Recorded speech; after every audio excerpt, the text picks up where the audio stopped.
1313페이지에 있습니다.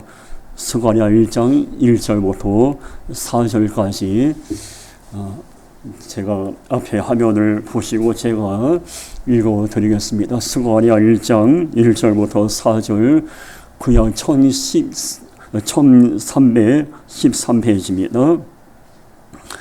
다리아 왕 제1년에 열흘째 달에 여호와의 말씀이 이도의 손자 베레가의 아들 선지자 스가랴에게 이말이라 이르시되 여호와가 너희 조상들에게 심히 진노하였느니라.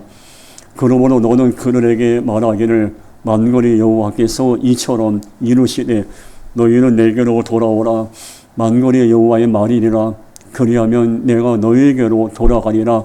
만군의 여호와의 말이니라.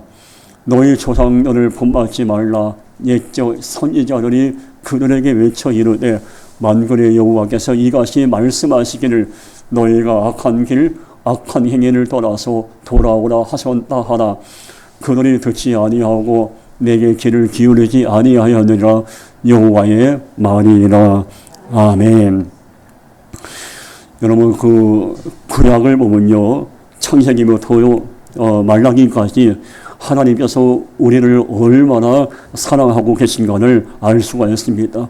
우리가 죄를 범하고 또 하나님을 거역하고 잘못된 길을 가도 하나님은 여전히 우리에게 내가 너를 사랑한다.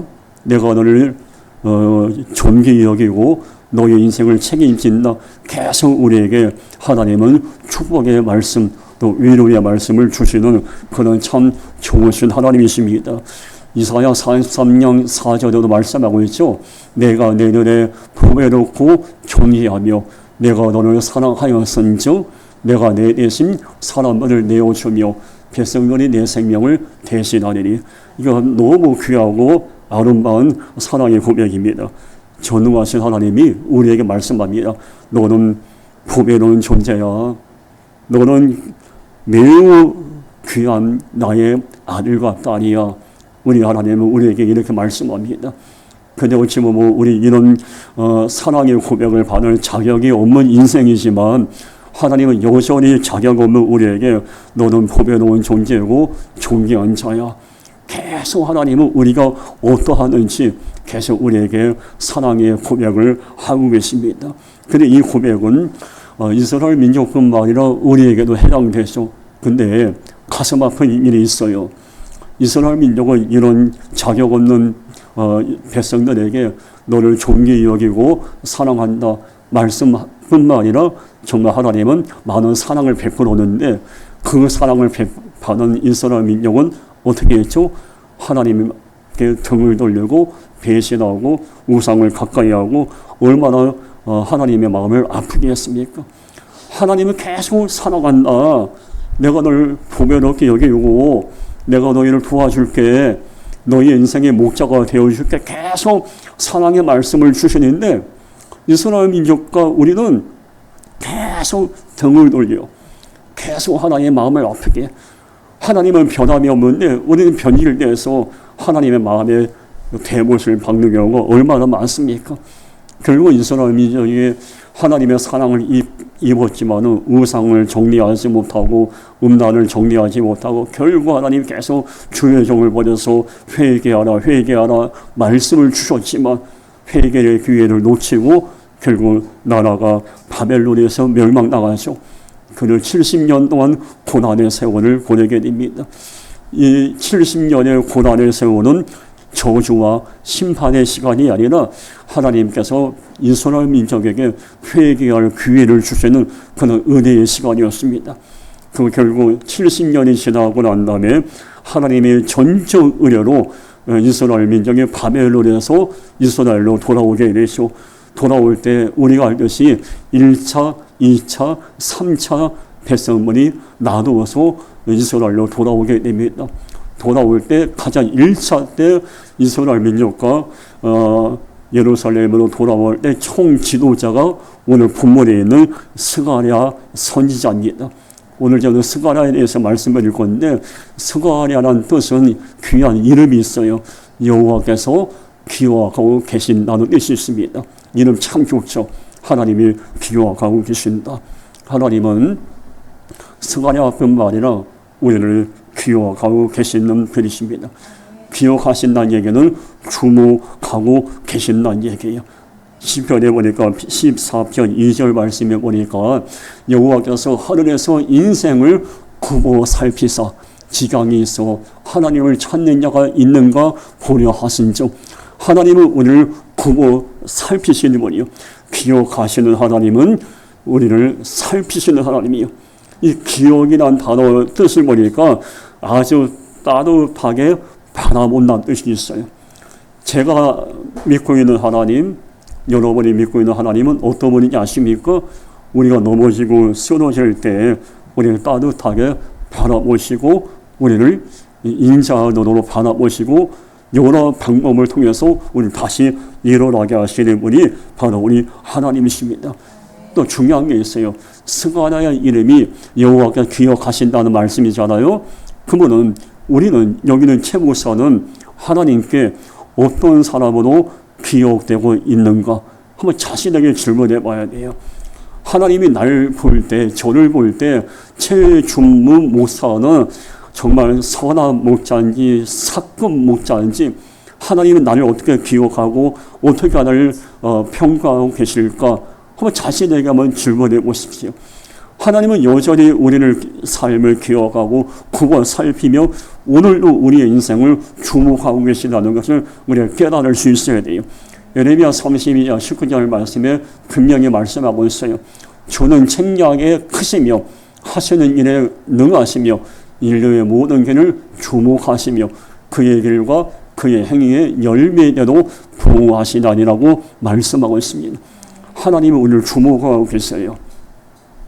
요즘은 어딜 가든지 이렇게 뭐 CCTV가 있고 차 운전하면 블랙박스가 있어서 다 촬영하고 녹화가 하고 있지만은 아무리 완벽한 CCTV라 해도 블랙박스라 해도 100% 녹화하지 못합니다. 기계이기 때문에. 그러나 우리 하나님의 눈은 완전하신 눈이기 때문에 완전하신 하나님은 우리는 완전하게 주목하고 바라보고 계십니다. 고난과 역경 가운데에도 하나님을 신뢰하고 믿음의 길을 가고 있는 우리를 주목하고 계십니다. 반대로 내가 너를 사랑한다, 내가 너를 보배 넓게 여긴다 말씀을 받았지만은 이스라엘 민족처럼 우상을 숭배하고 교회를 가까이 하고 하나님을 고역하고 변질하고 음란하고 방탕한 추악한 모습도 하나님을 주목하고 계십니다. 여러분, 지금 우리는 어떤 모습을 하나님께 보여드리고 계십니까? 왜 사람들이 죄를 범하고 왜 무너지는지 아십니까? 하나님이 나를 주목하고 있다는 것을 모르기 때문에 죄를 범하는 겁니다. 여러분이 저를 바라보고 있다면 제가 함부로 할 수 없듯이, 제가 여러분을 바라보고 있다면 여러분도 함부로 할 수 없듯이 하나님이, 전능하신 하나님이 나를 주목하고 바라보고 계신데 어떻게 죄를 범할 수가 있겠습니까? 우리는 왜 혼자 있는 시간에 무너지고 죄를 범하냐? 다윗이 왜 혼자 있는 시간에 목욕하는 여인을 데려다가 죄를 범했냐? 하나님이 나를 주목하고 있다는 의식이 없었기 때문에 죄를 범하게 된 겁니다. 이스라엘 민족이 왜 그렇게 많은 우상을 숭배하고 죄를 범했을까요? 하나님이 우리를 눈동자같이 주목하고 있다는 의식이 없기 때문에 방탕하고 죄를 범한 겁니다. 그래서 하나님은 70년 만에 바벨론에서 이스라엘로 돌아온 백성들에게 오늘 있는 스가랴 선지자를 통해서 두 가지 말씀을 선포합니다. 그 첫 번째 말씀이 이제라도 시선을 하나님께 돌리라고 강하게 말씀합니다. 이제라도 시선을 하나님께 돌리라.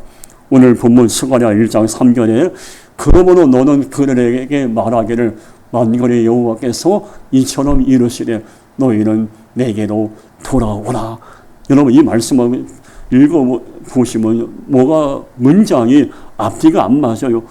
이미 백성들은 바벨론 생활을 정리하고 이스라엘로 돌아왔어요. 근데 하나님은 계속 스가랴를 통해서 내게로 돌아오라고 말씀하고 계신 거예요. 뭔가 앞뒤가 안 맞잖아요.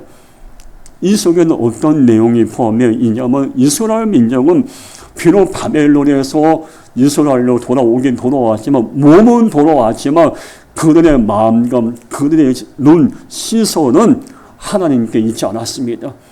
여전히 그들은 70년 가까이 지내던 바벨론의 달콤한 문화, 바벨론의 그냥 유흥의 문화에 그 눈과 관심이 거기 있었던 겁니다. 그래서 하나님 그걸 아시기 때문에 이제는 몸이 바벨론에서 예루살렘으로 돌아왔지만 이제 모든 시선을 더 이상 바벨론의 음란과 죄악에 집중하지 말고 내가 너희를 보배놓고 존귀하게 여기는 나에게 모든 시선을 집중하라고 말씀하고 있는 겁니다. 우리의 시선은 무엇에 집중하고 있습니까? 우리 무엇에 마음을 두고 있고 우리는 무엇에 내 마음을 내어놓고 있는가 한번 질문해 봐야 돼요. 하나님은 이스라엘 민족뿐만 아니라 우리에게 말씀합니다. 우리의 시선을 악한 삶에서 과감하게 정리하고 하나님께 모든 시선을 돌리라고 우리에게 말씀하고 있습니다. 우리에게 필요한 게 뭔지 아십니까? 더 늦기 전에 세상을 향한 내 눈이 하나님께로 돌리는 것이 가장 중요한 겁니다. 제가 대학원에서 공부할 때 이쪽 손가락 4개가 없는 목사님이 계셨어요. 그래서 이분이 점심을 함께 나누면서 간증을 하는데 몸이 꽤 좋은 분이에요. 잘생겼는데 몸은 좋고 180 넘고 근데 이분이 얼굴도 아주 인자하면서도 그런 아주 선비 같은 분인데 손가락 4개 없는 걸 우리에게 보여주면서 목사님들 이게 뭔지 아세요? 이 손가락 4개 없는 거 보여주면서 저는 이전에 서원에서 이 주목 조지세계에 있었습니다. 그래서 본인 간증을 잠깐 이야기하는 거예요. 어릴 때부터 중학교 때부터 그쪽 세계에서 한 30년 가까이 지내오다가 계속 죄를 범하고 온갖 죄를 범하다가 이분이 감옥에 들어가서 그 감옥에서 쪽지 복음 편지를 우연히 보게 된 겁니다. 그 속에서 주 예수를 믿으라 그리하면 너와 네 집이 구원을 얻으리라 이 말씀 한마디에 이 목사님이 마음에 감동이 온 겁니다.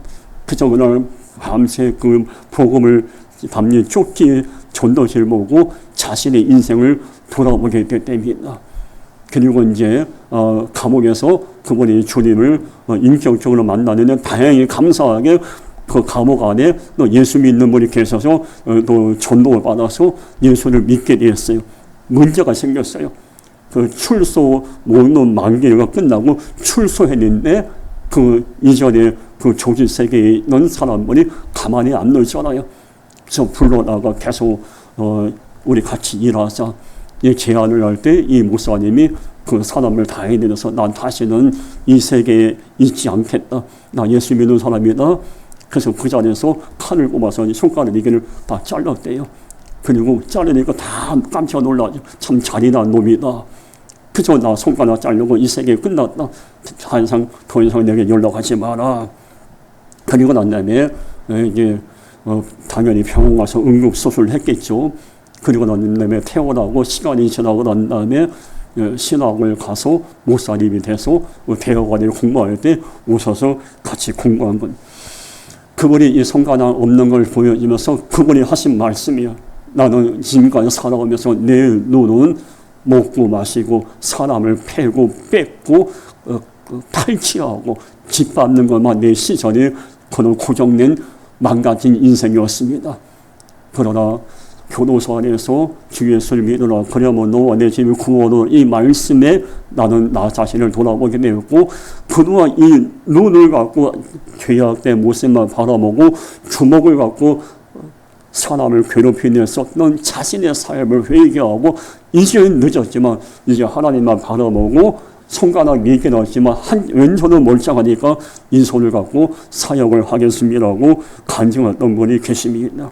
여러분 우리의 시선은요 저도 마찬가지 우리는 조직 세계에 있는 조폭은 아니지만 우리가 이 눈이 과연 어디를 향해 있는가 여러분 반드시 우리 알아야 돼요. 하나님은 우리에게 계속 내가 널 사랑한다 너를 보배로운 존재야 말씀하는데 그런데 그 은혜에 감사해서 당연히 그 은혜에 보답하는 마음으로 시선을 하나님께 돌리고 하나님을 위한 삶을 살아야 하는데 그러지 못할 때가 얼마나 많아요. 시편 116편 12절 말씀에 내게 주신 모든 은혜를 내가 여호와께 무엇으로 보답할까? 여러분 은혜를 받았으면요 그 은혜를 보답하려고 몸부림쳐야죠. 근데 이스라엘 민족은 하나님께 은혜를 받았지만 어찌하면 하나님의 은혜에 보답할까 이런 마음은 눈꽃만큼 없었어요. 그래서 그들은 바벨론에 돌아왔지만 여전히 그들의 눈과 관심은 먹고 마시는 것, 죄를 범하는 것, 하나님은 눈에 보이지 않고 바알과 아세라는 눈에 보이고 만질 수 있으니까 거기에 뭔가 마음을 빼앗겼어요. 내게 주신 모든 은혜를 무엇으로 보답할까 전혀 관심 없이 그들의 시선과 관심은 오직 세상에만 있었어요. 그들의 마음은 오염돼 있었어요. 잠언 4장 23절 볼까요? 모두 지킬 만한 것보다 더욱 내 마음을 지켜라. 생명의 근원이 이에서 남이라 말씀하고 있어요. 이스라엘 민족뿐만 아니라 우리도 어때요? 저도 마찬가지예요.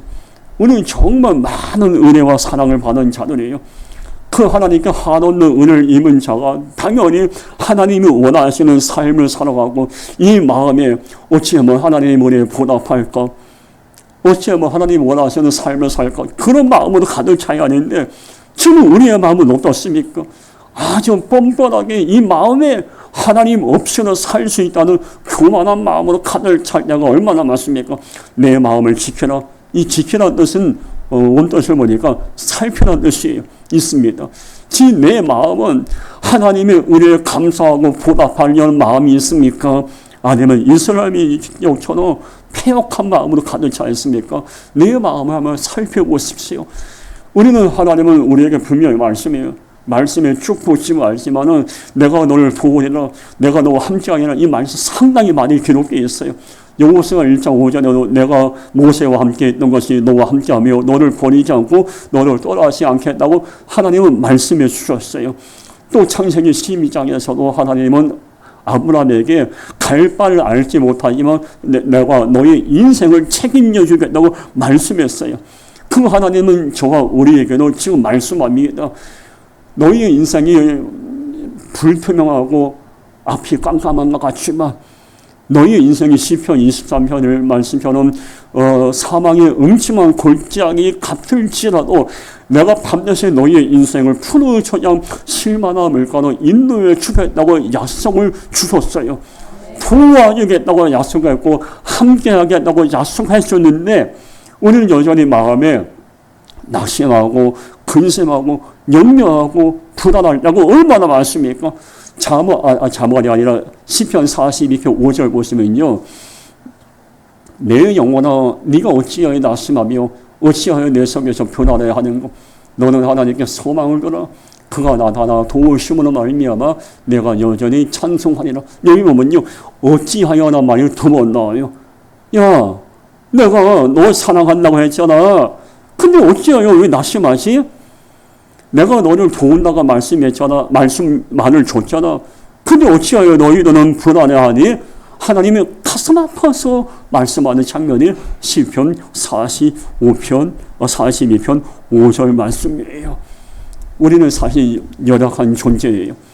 사도신경을 고백하며 전능하사 천지를 만드신 하나님 아버지를 내가 믿사오며 고백을 하지만은 문제와 어려움이 찾아오면 낙심하고 불안하고 하나님은 죽었네 나를 버린 것 같아 이런 생각에 매일 때가 얼마나 많습니까?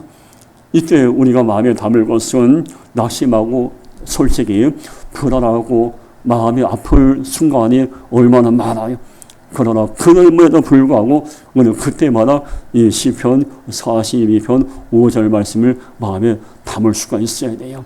어느 한 분이 남편의 바람 때문에 너무 힘든 시간을 보내다가 저를 찾아온 분이 계십니다. 남편은 바람을 피죠. 경제적인 어려움이 쪼들리고 또 여러 가지 그 남편 쪽, 그 시댁 쪽에서는 네 잘못이니까 네 남편이 바람 피웠지, 시댁에 있는 사람들이 이 집사님을 위로는커녕 공격해오고 너무 힘들게 지낸 분이 계셨습니다. 낙심이 되고 수면제를 먹어도 잠을 못 자고 너무 괴로웠대요. 어떻게 날 배신하고 남편 바람을 피지? 이런 배신감.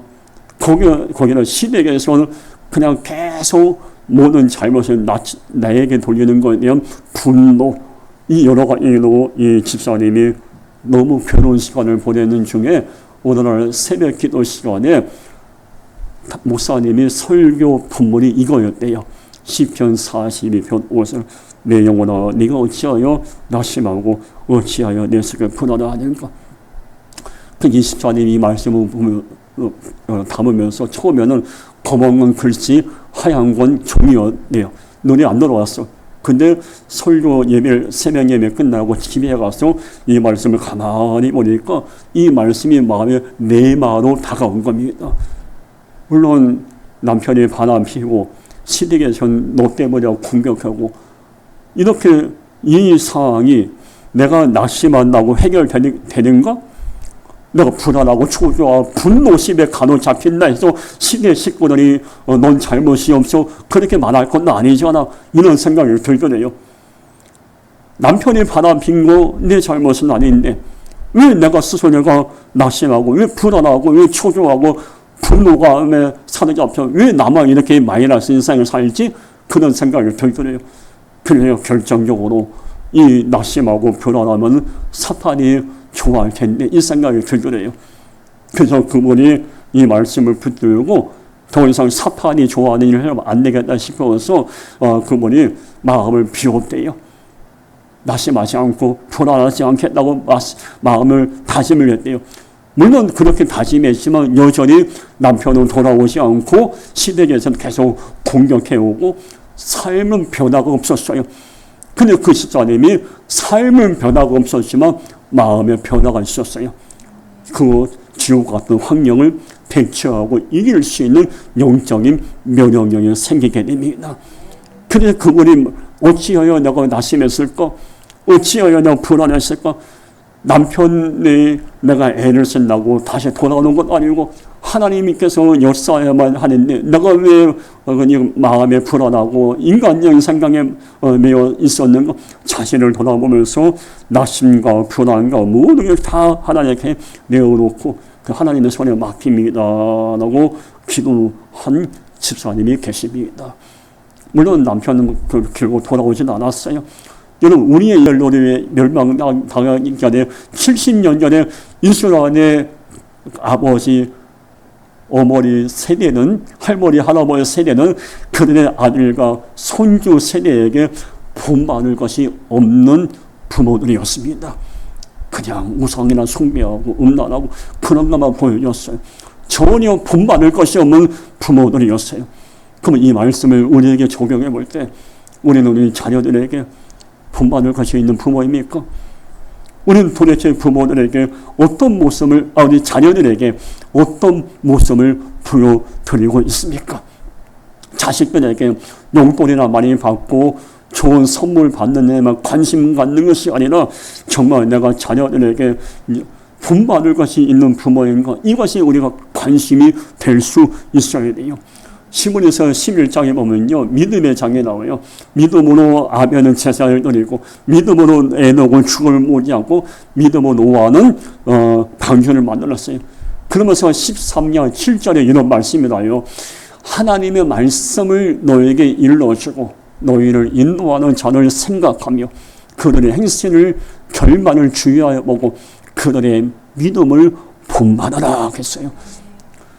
믿음으로 살았던 아벨, 노아, 수많은 믿음의 사람들의 모습을 본받고 내가 그 믿음의 사람을 본받고 난 다음에 자녀들에게, 다음 세대들에게 본받을 것이 있는 인생을 살란 얘기예요. 제가 이렇게 설교하고 있지만 이 설교는 저도 해당돼요. 여러분께 본받는 인생 되세요. 본받는 부모가 돼서 이렇게 설교하고는 저는 과연 우리 아이들한테 분만할 것이 있는 아빠인가? 저 자신에게도 질문을 해봅니다. 무엇보다 우리는 믿음의 사람은 시므리서 11장, 12장, 13장에 믿음으로 살았던 그 모든 믿음을 분만하소. 흔들림 없는 믿음으로 아버지 앞에 올바로 설 수 있어야 돼요. 예배는 이렇게 드리는 것을 가르쳐 줄 수 있어야 되고, 기도의 자리에 머무는 모습을 가르쳐 줄 수 있어야 돼요.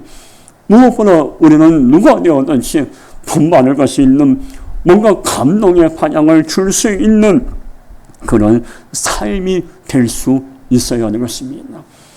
오늘 하나님은 스가랴를 통해서 두 가지 말씀을 주십니다. 이제라도 시선을 하나님께 돌리라. 이제부터 분만할 것이 있는 인생을 살라고 선지자 스가랴를 통해서 이스라엘 민족과 우리에게 말씀하고 계십니다. 이 두 가지 말씀을 우리가 마음에 담고 이 시간에 마음을 모아 함께 통성으로 기도하겠습니다.